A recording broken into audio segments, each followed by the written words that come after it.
When I picked up the phone to ask my son Michael when his wedding would be, his fiancée Vanessa looked me right in the eye and said with a chilling smile, "Oh, we already got married yesterday. We only invited special people." The words hit me like a bucket of ice water. Special people. I, who for 3 years had paid their monthly rent of $500, bought every piece of furniture in their apartment, and filled their refrigerator when they had nothing to eat. I was not a special person. I stood there in the living room of my own house, holding the phone as if it weighed 1,000 pounds, watching my son avoid my gaze while Vanessa made herself comfortable on the sofa I had bought for them. The pale blue dress I had picked out for her wedding hung uselessly in my closet, along with the new shoes and the illusion of being part of the most important day of my only son's life. I had spent $200 on that dress, thinking about how nice I would look in Michael's wedding photos in which I would never appear. For weeks, I had planned every detail. I had put money aside to give them $1,000 as a wedding gift. I had called my sister Diana in Chicago to tell her the good news. I had cleaned my house from top to bottom, thinking they might come celebrate with me after the ceremony. All of that collapsed in a second with those 4 poisoned words. Only special people. Michael finally lifted his gaze and said in a rehearsed-sounding voice, "Mom, it was an intimate thing. Very small, just the 2 of us and the witnesses. But I knew it was a lie. I saw the photos on social media. I saw Vanessa's parents proudly posing next to the bride and groom. I saw her siblings toasting with champagne. I saw Vanessa's white dress, which I had helped finance with the $800 I had given her last month for her personal expenses. I saw everything I wasn't supposed to see." A week later, exactly 7 days after that humiliation, Vanessa called me with a completely different voice. She was no longer the confident woman who had excluded me from her wedding. Now she sounded desperate, almost pleading. "Eleanor, the rent is overdue. The landlord is pressuring us and says if we don't pay this week, he will kick us out. You forgot to make the transfer." Her voice trembled slightly as if the world were ending. I was silent for a few seconds, remembering all the times I had run to the bank to make that transfer. All the times I had canceled my own plans to make sure they had a roof over their heads. All the times I had eaten beans and rice so I could give them money for their desires. And now, after they had excluded me from the most important moment of their lives, they had the audacity to call me as if nothing had happened. "Vanessa," I said with a calm that surprised even me, "didn't I tell you that I only help special people?" The silence on the other end of the line was so deep that I could hear my own heart beating.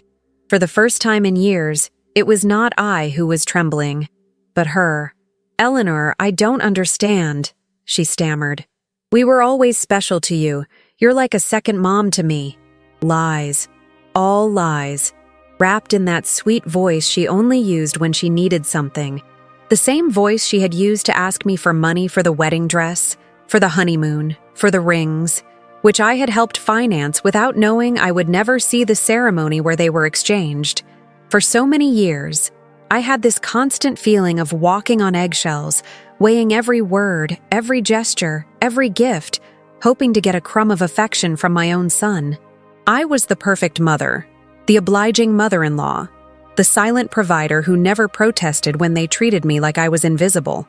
But that phrase, "only special people," awakened something in me that had been dormant for far too long. I had calculated in my head how much money I had spent on them in those 3 years. Between rent, food, gifts, emergencies, and whims, it was over $20,000. $20,000 I had taken from my retirement, from my savings, from the money my late husband had left so I could live my last years in peace. And what was all that for? To be treated like a stranger on my own son's wedding day. That night after I hung up, I sat on my bed and cried. But they weren't tears of sadness. They were tears of anger, of accumulated frustration, of years of silently endured humiliation. I cried for all the times they made me feel that my love was a burden, my presence a hindrance, my money the only thing I had to offer.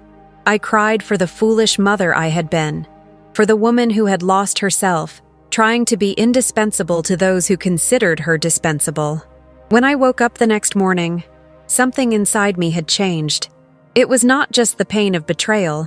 It was something deeper, colder. I stood up and looked at myself in the bathroom mirror. The same tired eyes as always. The same wrinkles that told stories of years of giving love without getting it back. But there was something else in my gaze.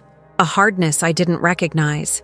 A determination that had been buried under years of compliance. I went to the kitchen and made coffee, as I had every morning for 40 years. But this time I didn't think about calling Michael to ask how he had slept. I didn't check my phone in anticipation of a message from him apologizing for the previous day's humiliation. For the first time in a long time, I was my own first concern of the day. I sat at the table where I had so often planned surprises for them, counted bills for their expenses, and cried silently when they treated me with indifference. Now, this table would be a witness to something completely different. I took out my checkbook, my bank statements, and started to do the math. I wanted to see in exact numbers the extent of my own foolishness. Monthly rent of $500 multiplied by 36 months was $18,000. Food and supplies approximately $200 a month was another $7,200. Birthday gifts, Christmas gifts, anniversary gifts, at least $3,000. Vanessa's medical emergencies, $800. The car loan they never paid me back, $2,500. The air conditioner repair in their apartment, $600. The living room furniture, $2,200. $33,400. That was the exact sum of my generosity. $33,400 I had wasted from my husband's inheritance, from my pension, from the savings I had put aside penny by penny for decades of honest work. All that money thrown out the window to keep two adults comfortable who couldn't even pretend to respect me. The phone rang and I saw Michael's name on the screen. Normally, my heart would have pounded as I ran to answer, hoping he would finally apologize and explain that everything had been a misunderstanding. But this time I let it ring once, twice, 3 times. Finally, it fell silent, and I continued drinking my coffee as if nothing had happened. 10 minutes later, it rang again. This time, it was Vanessa. I let it ring too. Then, a text came from Michael. "Mom, please answer. We need to talk." I deleted the message without replying. At 2 in the afternoon, I decided to go for a walk. I hadn't done that in months without a specific purpose, without an errand related to them. It was always the bank for transfers, the supermarket to buy them something they needed, the pharmacy for Vanessa's medications. Today, I went for a walk just because I wanted to. I walked past the park where I had often taken Michael as a child. I remembered that sweet boy who hugged me tight and said I was the best mom in the world. When had he become this man who treated me like an ATM with feelings? When did I start confusing love with money? When did I start to believe I had to buy my own son's affection? At the bank, where I had so often made automatic transfers, I stopped in front of the door. The branch manager, Mr. Peterson, saw me through the glass and waved. I had known him for years. He had processed every one of my transfers to Michael and Vanessa. He had watched my account drain month after month to fill theirs. I went inside and walked directly to his office. "Mr. Peterson," I told him, "I need to cancel the automatic transfers I have programmed." He looked at me surprised. For 3 years, these transfers had been as regular as the sunrise. "Are you sure, Mrs. Williams? Did something happen?" His concern was genuine. More genuine than any interest Michael had shown in me in recent months. "What happened is that I finally opened my eyes," I replied. "I want to cancel everything, and I also want information on how to protect my accounts. I don't want anyone else to have access to my money." While Mr. Peterson processed the cancellations, my phone didn't stop ringing. Michael, Vanessa, Michael again. It was as if they had developed radar to detect when their source of income was in danger. I turned the phone off completely. "Mrs. Williams?" Mr. Peterson said as he handed me the papers. "I apologize for intruding, but in all these years, I have seen you be very generous with your family. I hope you are not being pressured to make these changes." His words touched me deeply. This man, who barely knew me beyond bank transactions, showed more genuine concern for my well-being than my own son. "I'm not being pressured, Mr. Peterson. On the contrary, I have finally stopped pressuring myself." When I left the bank, I felt strangely light. as if I had left an enormous burden in that office. For the first time in years, my money was entirely mine. I had no financial obligations to people who saw me as a resource instead of a person. I went home and thought about all the things I hadn't done to please Michael and Vanessa, the trips I hadn't taken to save money for them, the friends I no longer saw because I was always available for their emergencies, the hobbies I had given up because every dollar I spent on myself was $1 less for their needs. When I got home, I found 3 cars parked in front of my door: Michael's, Vanessa's, and one I didn't recognize. I could see movement inside my house through the windows. My blood ran cold. They had keys. I had given them keys because I trusted them, because I thought they would one day take care of me, just as I had taken care of them. I took a deep breath before opening the door. It was time for the first real confrontation of my new life. I opened the door to my house and saw a scene I will never forget. Michael was sitting on my sofa with his head in his hands. Vanessa was pacing back and forth like a caged animal, and an older man I didn't know was going through papers on my dining table. My papers. My personal documents. "What is happening here?" I asked in a voice that sounded louder than I expected. All 3 of them looked at me as if I were the intruder in my own house. Vanessa was the first to speak, and her voice had that desperate urgency I had already heard on the phone. "Eleanor, thank God you're here. We need to talk. Mr. Adams is from the law firm we consulted about your situation." "My situation?" The question came out of my mouth with a calm that surprised me. "What situation? I'm doing perfectly fine." Michael finally lifted his head and looked at me with those eyes that once belonged to an innocent child and now only reflected financial panic. "Mom, we went to the bank and they told us you canceled all the transfers. Mr. Peterson explained that you also blocked our access to your accounts. We don't understand why you did that." Mr. Adams, a man in his 50s in a gray suit and a smile that didn't inspire confidence, approached me with an outstretched hand. "Mrs. Williams, I am Attorney Adams, a family law specialist. Your children are concerned about your mental well-being and have asked me to assess the situation." I didn't shake his hand. Instead, I went directly to my dining table and collected all my documents that he had been reviewing without my permission. "These are my private papers. You have no right to look at them without my consent." "Mom?" Michael interjected with that condescending voice he had perfected in recent years. "We're worried about you. Your behavior has been very strange lately. First, you financially cut us off without an explanation. Then, you don't answer our calls. We think you might need professional help." Vanessa approached and tried to take my hand with that fake tenderness she reserved for moments when she needed something. "Eleanor, honey, we know you're under a lot of stress. Maybe the loneliness is affecting you more than you think. At your age, episodes of confusion are normal." The word confusion echoed in my head like an alarm bell. Now I understood why they had brought the lawyer. It wasn't about helping me. It was about declaring me mentally incompetent and taking control of my finances. The same woman who had told me they only invited special people to their wedding was now treating me like a senile old lady. "I am not confused," I said, with a firmness that silenced everyone. "I am clearer than I have been in years, and you are going to leave my house right now."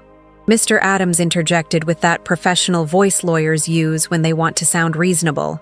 "Mrs. Williams, I understand you feel overwhelmed, but your children have a right to intervene if they believe your ability to make financial decisions is impaired. They have documented several concerning behaviors." Concerning behaviors. The laugh that came from my throat was hoarse, almost cruel. "Like what? Deciding that my money belongs to me? Deciding to no longer finance the lives of 2 adults who treat me like trash?" Vanessa jumped up as if I had slapped her. "We never treated you badly. You are part of our family. Everything you have will belong to us one day anyway. We are just speeding up the process." There was the naked, unvarnished truth. Everything I had would one day belong to them. In their minds, I was already dead and they were just collecting their inheritance in advance. It didn't matter if I had 70 years or 70 days left. To them, I was just an ATM with legs that had become problematic. "Out," I said, pointing to the door. "All 3 of you get out of my house." Michael stood up with that angry, childlike face he made when he didn't get his way. "Mom, we can't just leave. We have obligations. The rent, the car payments, the credit card you co-signed for. You can't just cut us off from one day to the next." "I can't?" My voice rose for the first time in the entire conversation. "Who says I can't? For years, I have paid rent that wasn't even in my name. I filled a refrigerator in a house where I was not welcome. I financed a life that clearly had no place for me." Mr. Adams took a folder from his briefcase and placed it on my table. "Mrs. Williams, we have prepared some documents that could facilitate this transition. A power of attorney that would allow Michael and Vanessa to manage your finances more efficiently. This would just be temporary until you feel better." I took the folder and, without even opening it, threw it directly into the trash can. "The only transition that is going to happen here is yours to the front door." Vanessa started to cry, but they weren't tears of sadness. They were tears of frustration, of contained rage. "You can't do this to us, Eleanor. We were counting on you. We made plans based on your support. We bought things. We took on financial obligations because we knew we could count on you."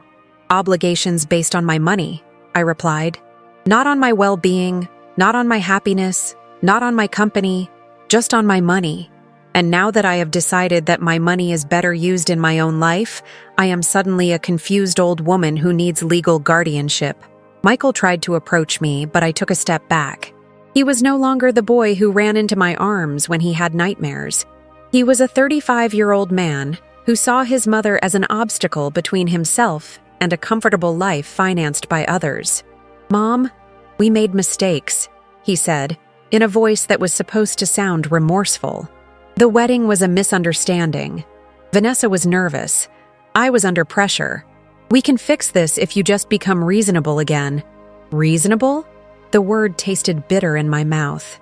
"Being reasonable means continuing to pay for your life while you treat me like a stranger. It means pretending it doesn't hurt to have been excluded from the most important day of my only son's life." Mr. Adams packed his papers with the efficiency of someone who is used to having proposals rejected. "Mrs. Williams, this is not over. Your family has legal options. If you are indeed making irrational decisions due to mental health problems, a judge can determine that you need guardianship."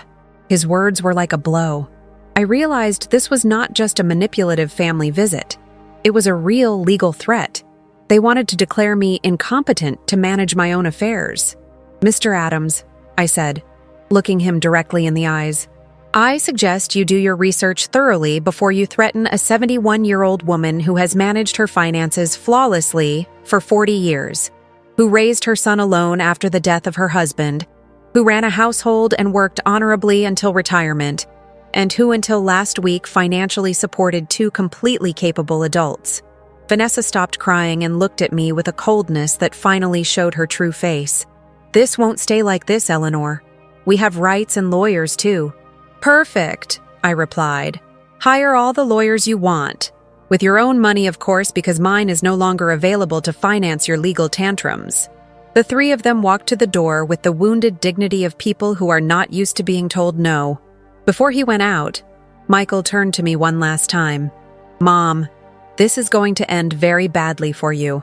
You're going to end up alone with no one to take care of you when you really need it." "Michael," I said with deep sadness, but also with crystalline clarity, "I am already alone. The difference is that now it's by my own choice, not by your neglect." As I closed the door behind them, I stood in my living room, surrounded by the most beautiful silence I had heard in years. It was the silence of freedom.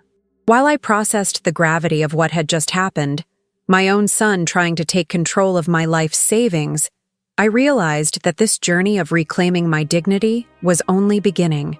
Like many others who have had to stand up against those who should have loved them most, I was learning that sometimes the hardest battles are fought not against strangers, but against the very people we once held closest to our hearts. If my story speaks to you, subscribe to our channel for more tales of courage in the face of betrayal and the strength that comes from choosing yourself when no one else will. That night, I couldn't sleep, but not out of sadness or regret, but out of adrenaline from having reclaimed control of my own life. I lay awake in bed, planning my next steps like a general preparing for a battle. If Michael and Vanessa wanted to fight, I would give them a war. But it would be a war I would fight with intelligence, not with emotion. At 6 o'clock in the morning, I was already dressed and ready to go. My first stop was the office of attorney Mr. Jenkins, a man I had met years ago when I was handling my husband's will. Unlike Mr. Adams, whom Michael and Vanessa had brought, Mr. Jenkins had an impeccable reputation and specialized in protecting the rights of the elderly. Mrs. Williams, he told me as I explained the situation, what your children tried to do yesterday is more common than you think. It's called elder financial abuse, and it's a federal crime. The fact that they entered your house without permission and reviewed your private documents also constitutes a violation. His words both calmed and worried me. They calmed me because they confirmed I wasn't crazy, that what had happened was truly abusive. They worried me because I realized the situation was more serious than I had thought. We have to document everything, Mr. Jenkins continued. Every transfer, every gift, every time they pressured you for money. We will also change your will to protect your assets from future manipulation attempts. We spent 3 hours reviewing my financial records. Mr. Jenkins whistled when he saw the total sum, $33,400 in 3 years. Mrs. Williams, with this money you could have lived comfortably, traveled, and enjoyed your retirement. Instead, you completely financed the lives of 2 adults who didn't even respect you enough to invite you to their wedding. When I left Mr. Jenkins's office, I had a complete plan. First, I would change all the locks on my house. Second, I would install a security system with cameras to protect myself from future surprise visits. Third, I would open a new bank account at a different bank where they had no contact. And fourth, I would start living the life I had postponed for years. My next stop was the hardware store. The owner, Mr. Thompson, had known me for years because I was always buying things to fix Michael and Vanessa's apartment. This time was different. Mrs. Williams, what brings you here today? Another emergency with your son? He asked with the familiarity of a person who had silently witnessed my wasted generosity. No, Mr. Thompson. This time it's for my own house. I need to change all the locks, and I want them to be of the best quality. He looked at me surprised but asked no questions. While I was choosing the locks, his son Kevin, who installed security systems, came by. It was Providence in action. Kevin, I told him, I also need to install surveillance cameras, the complete system. The price is not an issue. While they were preparing everything for the installation the next day, I received a call from an unknown number. It was Vanessa calling from someone else's phone because I had blocked her number after the previous day's confrontation. Eleanor, it's Vanessa. Please don't hang up. We need to talk like civilized adults. Speak, I said dryly. Listen, I understand you're upset about the wedding. It was a mistake. Michael and I have talked about it and we want to make it up to you. How about we have a special dinner to celebrate our wedding with you? We can do it at your house, cook together like we used to. The manipulation in her words was so obvious that I almost had to laugh. Vanessa, how much rent do you owe exactly? The silence on the other end confirmed that I had hit a nerve. Well, it's 2 months, $1,000 total. But I'm not just calling for that, Eleanor. We really miss you in our lives. Do you miss me or my money? I asked directly. Both, she replied with a surprising honesty. Eleanor, I won't lie to you. Yes, we need your financial help, but we love you too. You're important to us. If I'm so important, I said, why wasn't I important enough to be at your wedding? Why am I not important enough to get a call that doesn't ask for money? When was the last time you called me just to ask how I was doing? Another silence. We both knew the answer. Never. Vanessa, I'm only going to explain this to you once. For 3 years, you have treated me like an ATM with feelings. You used me. You ignored me. You humiliated me. And finally, you insulted me in the worst possible way. Now that the money is running out, you suddenly discover you love me. Eleanor, please. I cut her off. There is no please. You made your choice when you decided I wasn't special enough to be at your wedding. Now I'm making mine. I hung up and turned the phone off completely. I didn't want any more interruptions on my day of liberation. That afternoon, I went to the beauty salon I hadn't been to in over a year. I always canceled my appointments because Michael or Vanessa needed something urgent, or because the money I had set aside for myself became an emergency for them. "Mrs. Williams, my favorite!" hairstylist Sarah called out. "What a surprise. I thought you had forgotten us." "I didn't forget you, Sarah. I just forgot that I also deserve to be pampered." I treated myself to the full treatment. Cut, color, manicure, pedicure. For the first time in years, I spent money on myself without feeling guilty. While Sarah worked on my hair, she told me about her life, her children, her dreams. It was refreshing to have a conversation that didn't revolve around Michael and Vanessa's needs. "You look beautiful, Mrs. Williams," she said when she was done. "But more than that, you look free. Did something good happen?" "Yes, Sarah. I finally learned to say no. When I got home that afternoon, there was a car in front of my door that I didn't recognize. My heart raced for a moment, thinking Michael and Vanessa might have come back with reinforcements. But as I got closer, I saw an older woman sitting on the steps of my porch. "Mrs. Williams?" she asked as I got out of the car. "Yes, that's me. Can I help you?" "I'm Martha Cooper. I live next door. We've been neighbors for years, but we've never had a chance to talk. Yesterday, I heard very loud voices in your house, and I got worried. Is everything okay?" Her sincere concern touched me deeply. Here was a stranger who showed more interest in my well-being than my own son. "Come in, Mrs. Cooper. I'll make you a coffee, and I'll tell you a story you won't believe." While I was making coffee, I told her the whole situation. Martha listened without interrupting, nodding occasionally. And when I finished my story, her eyes were filled with tears. "Mrs. Williams," she said, "you did the right thing. I went through something similar with my daughter 5 years ago. I also thought it was my duty to finance her adult life. I also believed they wouldn't love me if I didn't give them money. What happened? I cut off the money when I realized they only called me when they needed something. At first it was terrible. They threatened me, emotionally blackmailed me, tried to make me feel guilty. But after 6 months, my daughter called to genuinely apologize. Now we have a real relationship based on love, not on money."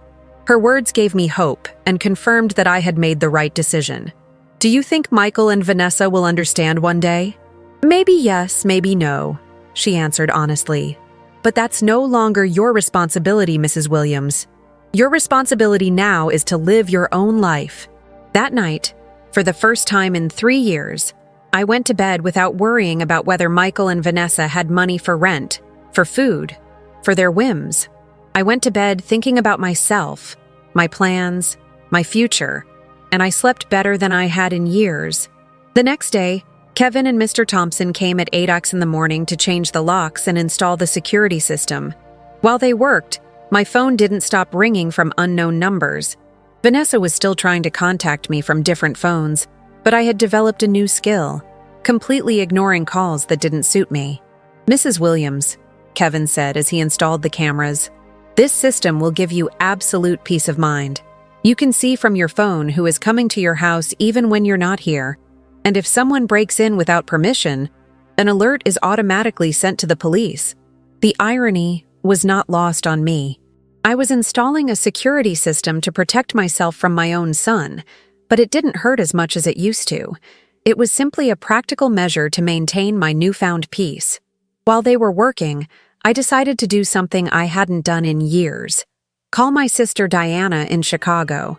We had lost touch because every time we talked, I would tell her about Michael and Vanessa's successes, about how much money I had spent on them, about how proud I was to be able to help them.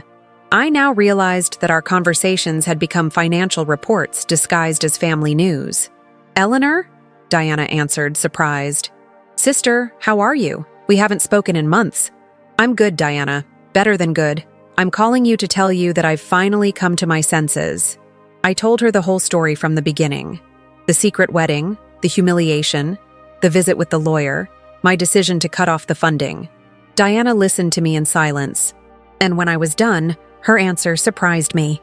"Eleanor, sister, it was about time. Every time we spoke, it broke my heart to hear you brag about how much money you gave them, as if love could be measured in dollars. I wanted to tell you something, but I didn't know how. What did you want to tell me? That Michael never spoke lovingly about you when I saw him at family gatherings. It was always, my mom helped me with this, or my mom bought me that, but never, I miss my mom, or I love my mom. It was as if you were a service provider, not a person. Her words hurt, but it was a necessary pain. Like when a doctor cleans an infected wound, it hurts, but it's part of the healing. You know what else I noticed? Diana continued. Vanessa always spoke about you in the future tense. When Eleanor is no longer here, we can remodel her house. Or, when we inherit, we will invest in the business, as if they were waiting for you to die to really live. This revelation hit me like a bucket of ice water. They didn't just see me as an ATM. They saw me as a temporary obstacle between them and their money. While I was trying to make them happy, they were planning their future without me. After talking with Diana, I sat in my kitchen processing all this information. Years of marriage to a man who truly loved me, 35 years of raising my son alone after my husband's death, and 3 years of financing 2 adults who saw me as a $100,000 obstacle. The doorbell rang, and on the new cameras I saw it was Martha with a mug in her hands. I opened the door, and she handed me a fresh brewed coffee. I thought you might need some company after everything you told me yesterday, she said with that sincere smile I had already come to appreciate. We sat in my living room, and Martha told me more details from her own experience. My daughter said the exact same thing to me that Vanessa says to you. You're like a second mom to me. We're special to you. Everything will be ours one day anyway. Those are rehearsed phrases, Mrs. Williams. They learn them from the Emotional Manipulation Handbook. Do you think such a handbook exists? I asked half-jokingly. Not officially, but it seems everyone reads from the same book. Chapter 1 is Make Her Feel Indispensable. Chapter 2 is Create Constant Financial Emergencies. Chapter 3 is When She Resists, Question Her Mental Health. We laughed, but it was a bitter laugh. It was both funny and tragic to recognize such predictable patterns in our own children's behavior. Did you ever feel guilty for cutting off the money? I asked Martha. Every single day for the first 3 months, she answered honestly. But then I started to see the results. My daughter had to get a second job. Her husband stopped playing golf every weekend and started looking for extra work. They learned to live within their means. And more importantly, they learned that I was a person, not a resource. That afternoon, I decided to do something I had postponed for years: visit my husband's grave. I always made excuses not to go because Michael or Vanessa needed something urgent, or because the taxi fare was better invested in one of their emergencies. The cemetery was quiet and beautiful. Robert's grave looked a bit neglected because I hadn't been there to clean it in months. I sat on the grass next to his headstone and talked to him as if he were alive. Robert, my love, I think I lost myself for a while. After you left, I put all my energy into Michael. I wanted to be the best mother in the world, thinking somehow he would be okay growing up without a father. But I think in the process, I forgot to be myself. The wind blew gently, and for a moment I felt like he was listening to me. Our son has become someone I don't recognize. Or maybe he was always like this and I didn't want to see it. His wife is, well, you know how she is. The money you left for me to live peacefully, I spent it taking care of them. But not anymore, my love. I have learned. I cleaned his grave, replaced the withered flowers with new ones, and stayed there for another hour, simply enjoying the peace. For the first time in years, I was not in a hurry to get home to solve a crisis for Michael and Vanessa. When I got home, there were 3 cars parked in front of my door again. My heart raced, but this time, I was prepared. The cameras showed me that it was Michael, Vanessa, and 2 other people I didn't recognize. Everyone seemed agitated, talking to each other and pointing at my house. I didn't get out of the car. Instead, I called Mr. Jenkins, my lawyer. Mr. Jenkins, they are at my house again. This time they've brought more people. What should I do? Don't get out of the car, Mrs. Williams. I'll be there right away, and I'll call the police. After our conversation yesterday, I requested a temporary restraining order. They are not allowed to be on your property. Minutes later, Mr. Jenkins and 2 police patrol cars arrived. I watched the officers talk to Michael and Vanessa, saw my son gesticulate angrily, saw Vanessa crying again, but this time her tears did not move me. One of the officers approached my car. "Ma'am, you can get out safely. Your visitors are going to leave immediately." As I got out of the car, Michael shouted at me from the street. "Mom, this is ridiculous. We're your family. You can't call the police on your own son." "Michael," I replied with a calm that surprised even me. "Family doesn't threaten lawsuits for mental incompetence. Family doesn't break into people's homes without permission. Family doesn't treat their mothers like ATMs." Vanessa screamed from across the street. "You're going to pay us everything you owe us. We have bills you co-signed for. You can't just abandon us like this." Mr. Jenkins interjected. "Mrs. Collins, any future communication must be through my office, and I suggest you consult with an attorney before making collection threats, because my client has full documentation of all the payments she voluntarily made for 3 years." I watched them drive away in their cars, defeated, but not giving up. I knew this wasn't over, but for the first time in this situation, I felt confident. I had professional help. I had emotional support from Martha. And more importantly, I had mental clarity about what was right and what was wrong. That night, Martha invited me to her house for dinner. I met her daughter who was visiting, and I was able to see with my own eyes what a healthy family relationship looked like. They spoke respectfully to each other, asked sincerely about each other's lives, and laughed together. The daughter didn't ask for money once the entire evening. "I wanted that with Michael too," I confessed to Martha after her daughter had left. "And maybe you'll get it one day," she replied. "But first, he has to learn that you are a person who deserves respect, not just a source of income."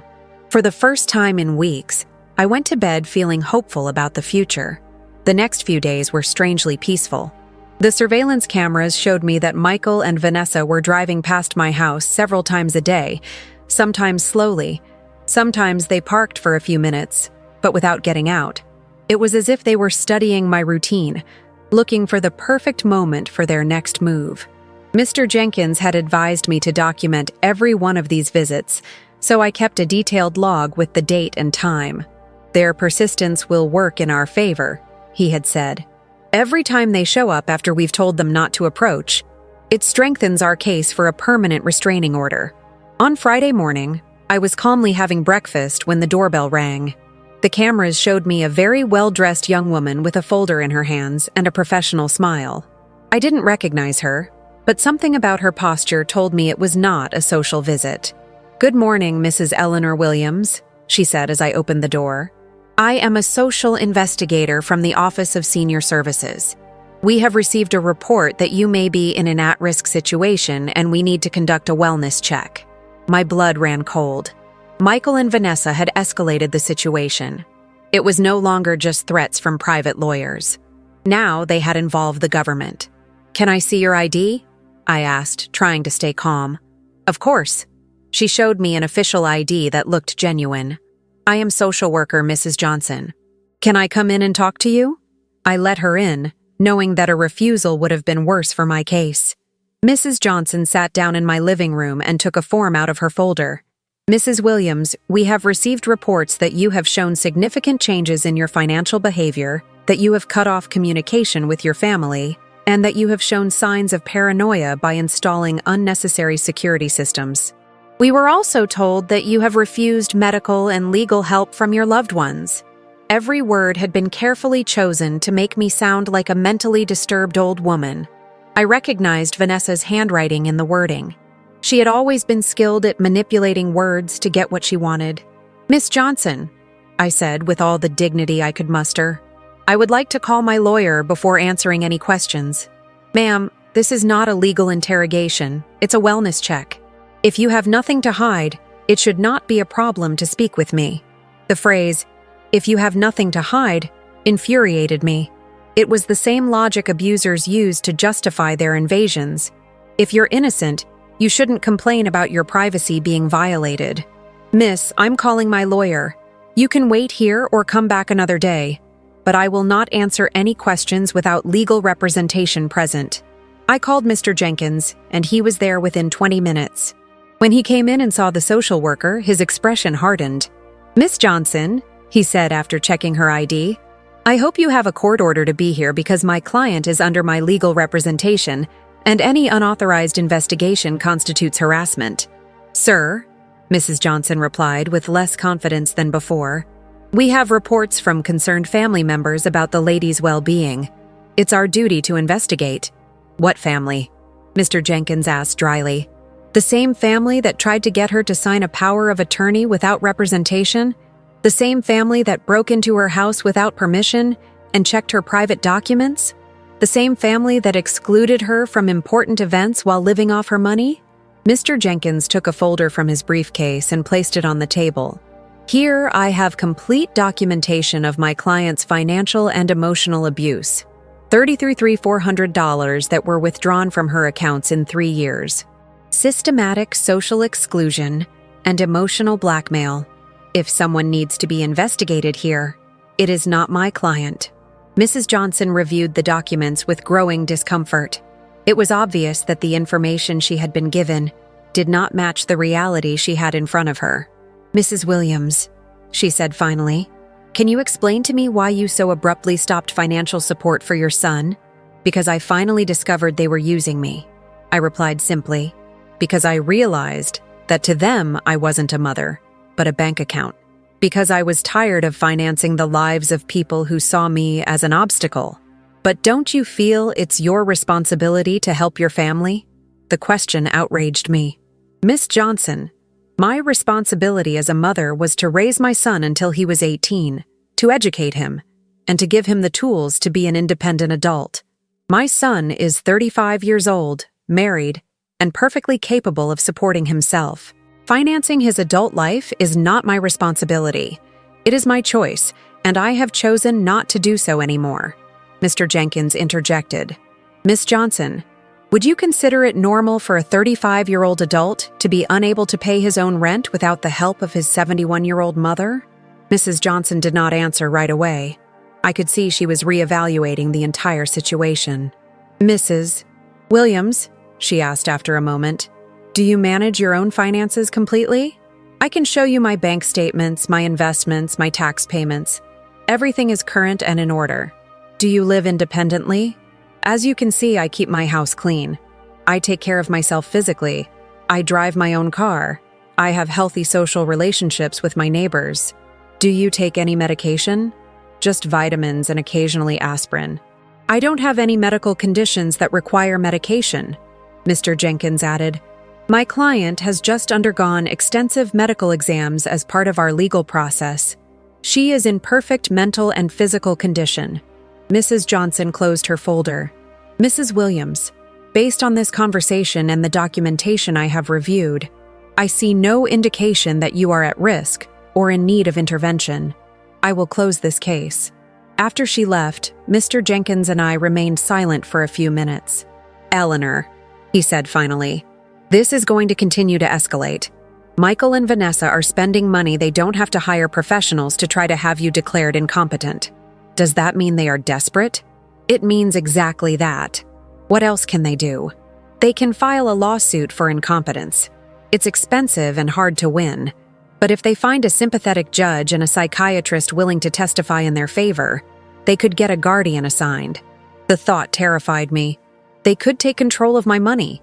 They could try, but we have solid evidence that you are completely competent and that they are motivated by greed and not by genuine concern. That afternoon, I called Diana to vent. "Sister," she said after hearing my story, "do you notice how far they are willing to go for money? They are risking family relationships, spending money on lawyers and doctors, destroying their own reputation, all to get access to your bank account again." Her words made me think. Michael and Vanessa had completely revealed their true nature. There was no going back. There was no possibility of a genuine reconciliation. To them, I had never been a mother or a respected mother-in-law. I had always just been money on legs. This revelation, although painful, was also liberating. I no longer had to wonder if I was making the right decision. I no longer had to feel guilty for protecting myself. They had proven for themselves that my emotional and physical well-being was less important to them than my money. That evening, Martha came to visit with a surprise. She had invited her friends from the garden club to meet me. Eleanor, she introduced me. These are my friends Sarah, who you already know from the salon, Maria, Carmen, and Abigail. We have all been through similar situations with abusive family members. We spent the evening sharing stories. Maria had had to set boundaries with a brother who constantly asked her for money. Carmen had cut off her relationship with a daughter who only visited when she needed money. Abigail had had to change her will after she found out her grandchildren considered her their retirement plan.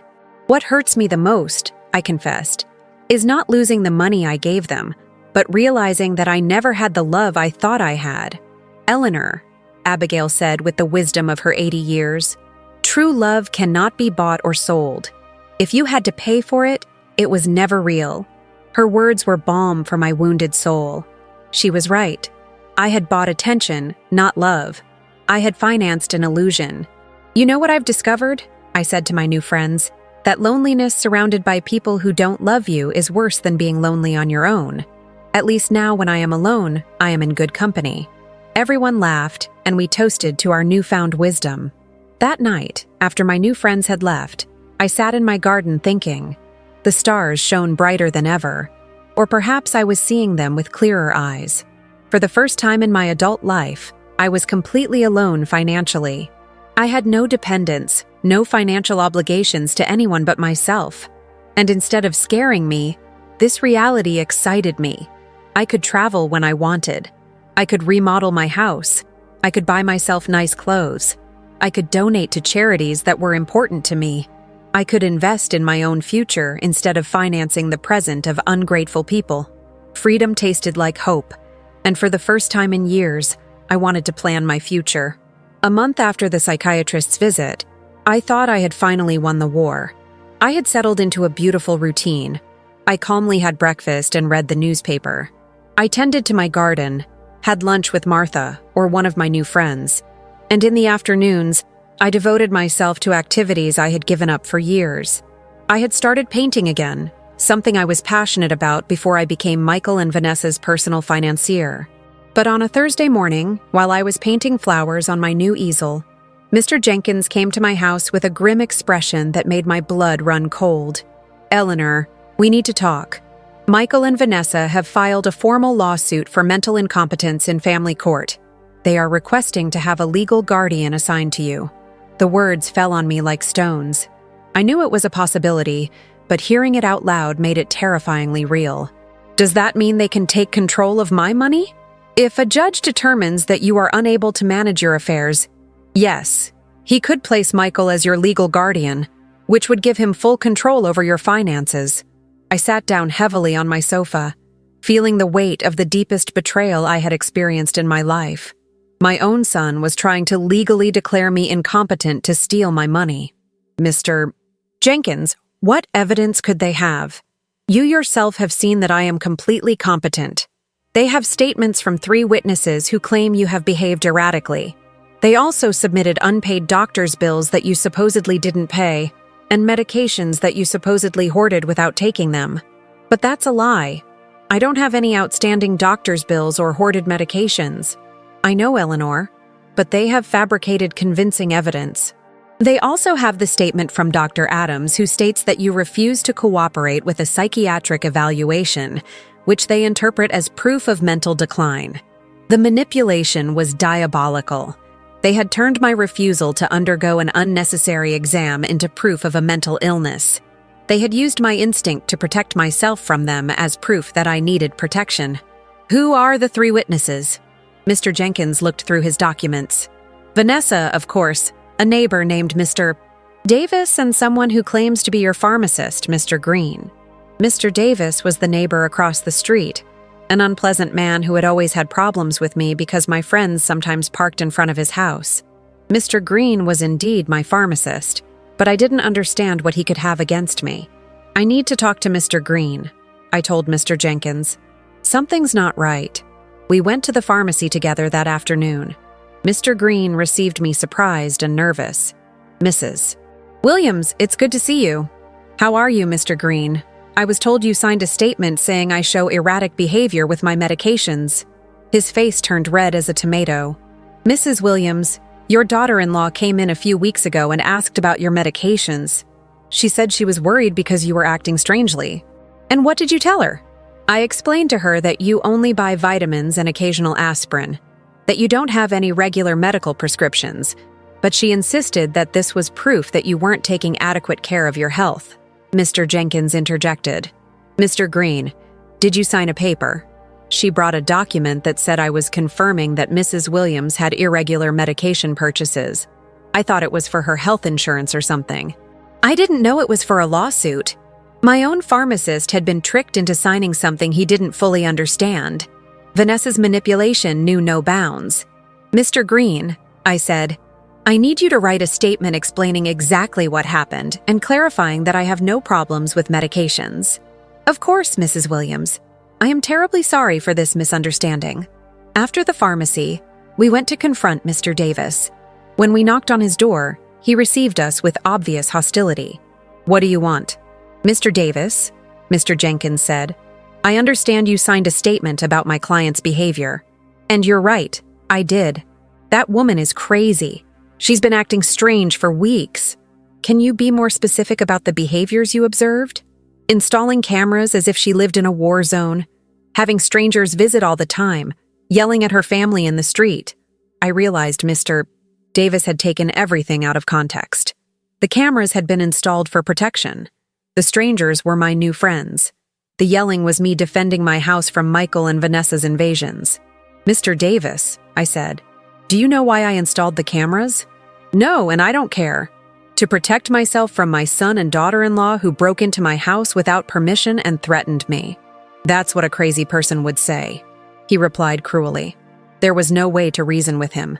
His statement was based on superficial observations, maliciously interpreted. That evening, Mr. Jenkins and I sat down to plan our defense. "Eleanor, we need our own psychiatric evaluation.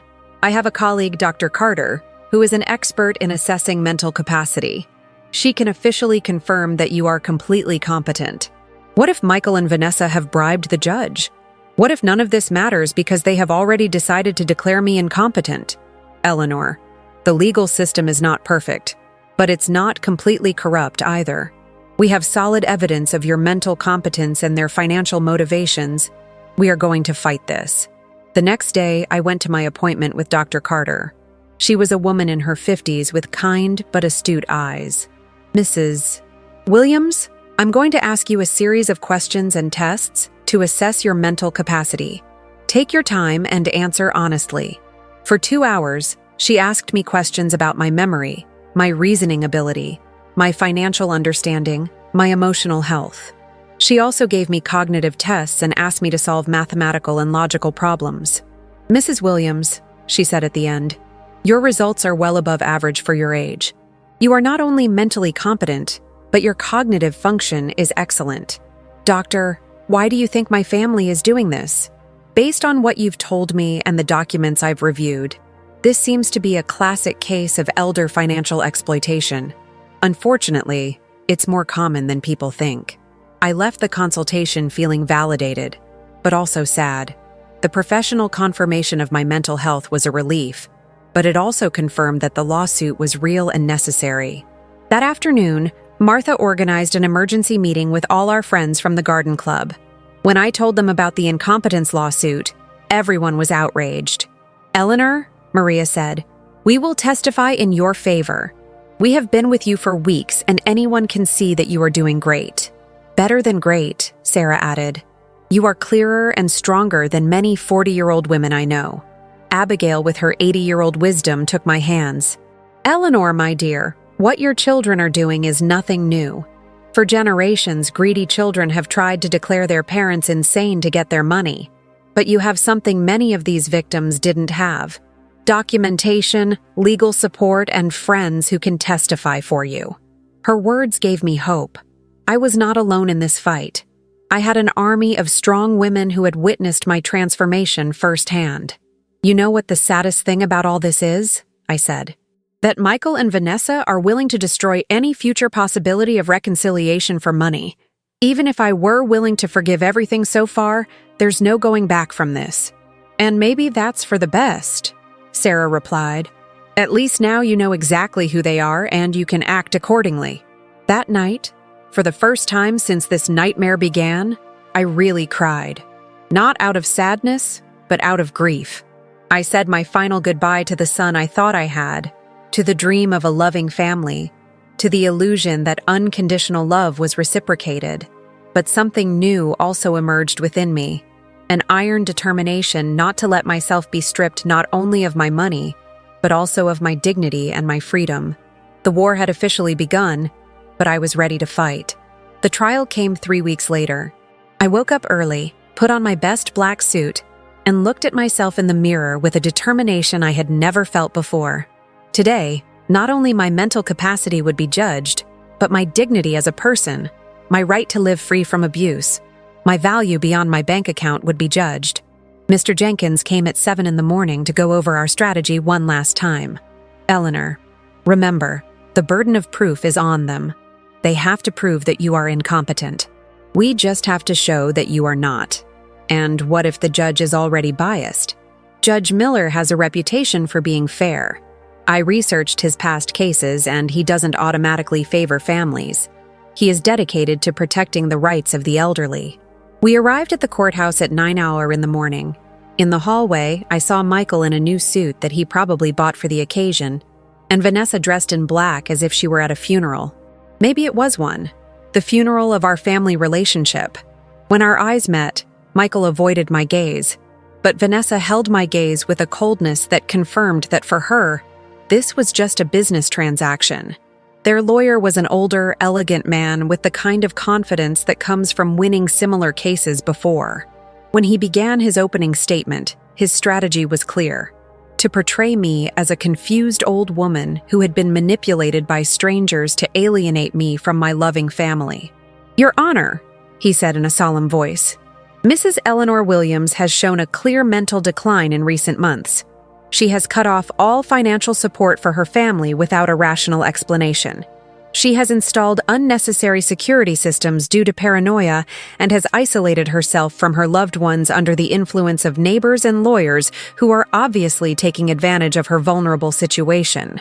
Every word had been carefully chosen to make my self-empowerment sound like dementia, and my freedom sound like external manipulation. Then they called their witnesses. Vanessa was the first to testify, and her performance was Oscar-worthy. She cried as she described how I had completely changed, how I had become hostile and paranoid, how I had isolated myself from the family that loved me. "Your Honor," she said in a trembling voice, "Eleanor has always been like a second mom to me. Seeing her mental decline has been devastating. We just want to help her get the care she needs." Lies wrapped in convincing tears. When Mr. Jenkins cross-examined her, the cracks in her story began to become visible. "Mrs. Collins, can you tell the court when was the last time you called my client without asking for money?" Vanessa stammered. "Well, we always talked about many things. Can you give me a specific date? I don't remember exact dates. Is it true that you and your husband got married without inviting my client? It was a very small ceremony. Is it true that when my client asked about the wedding, you told her that you had only invited special people?" Vanessa's face turned red. Those words were taken out of context. What would be the right context to tell your mother-in-law that she is not a special person? She couldn't answer convincingly. Michael was next. Seeing him on the witness stand, swearing to tell the truth while preparing to lie about my mental health, was one of the most painful moments of my life. This was the boy I had raised alone, the one I had dedicated my entire life to. "My mom has always been very generous with us," he testified. "But lately, she has become erratic and irrational. We believe she is being manipulated by people who are taking advantage of her." When Mr. Jenkins cross-examined him, the mask fell completely. "Mr. Williams, how much money have you received from your mother in the last 3 years?" "I don't know the exact amount. Does $33,400 sound about right?" "Maybe. She's always been generous." "And how many times have you visited your mother without asking her for money?" The silence was deafening. "Is it true that you and your wife broke into my client's house without permission and checked her private documents? We were worried about her." Is it true that you brought a lawyer to pressure her into signing a power of attorney? We wanted to help her manage her finances. Do you, at 35 years old, need the help of your 71-year-old mother to pay your rent? Michael couldn't answer with dignity.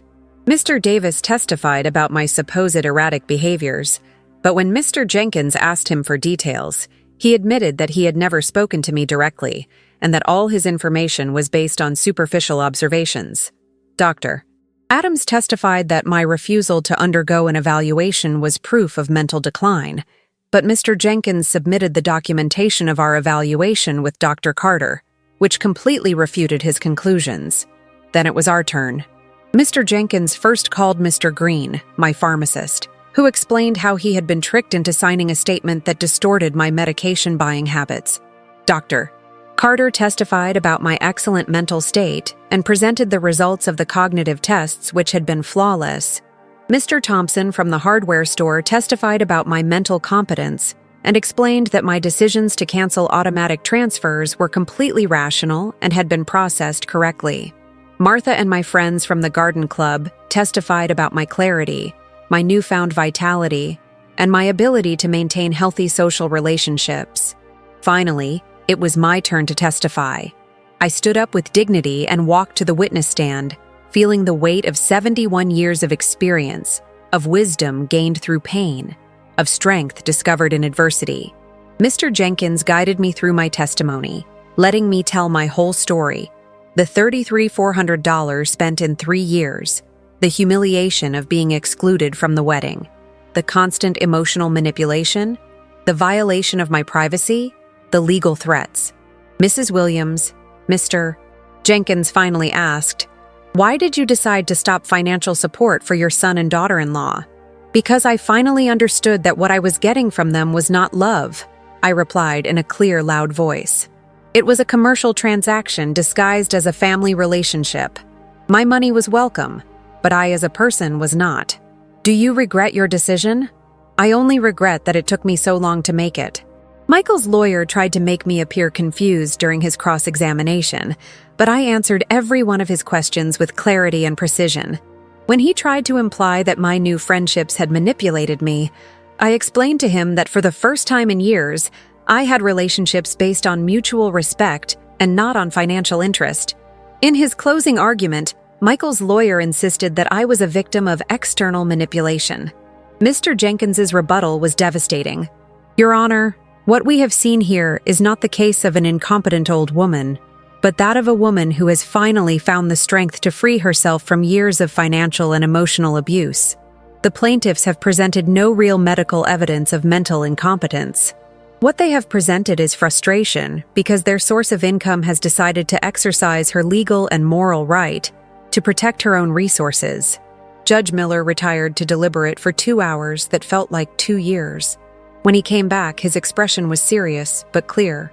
After reviewing all the evidence presented, he began, "It is obvious to this court that Mrs. Eleanor Williams is in full possession of her mental faculties. Professional psychiatric evaluations confirm her cognitive competence. Her financial decisions, as painful as they may be for her family, are completely rational and within her rights." My heart began to beat faster. "Furthermore," the judge continued, "the evidence suggests that this lawsuit is motivated by financial interest rather than by genuine concern for Mrs. Williams's well-being. The court completely denies the request for guardianship. I had won. I had not only won the lawsuit, but also my freedom, my dignity, my right to live free from the abuse of those who supposedly loved me."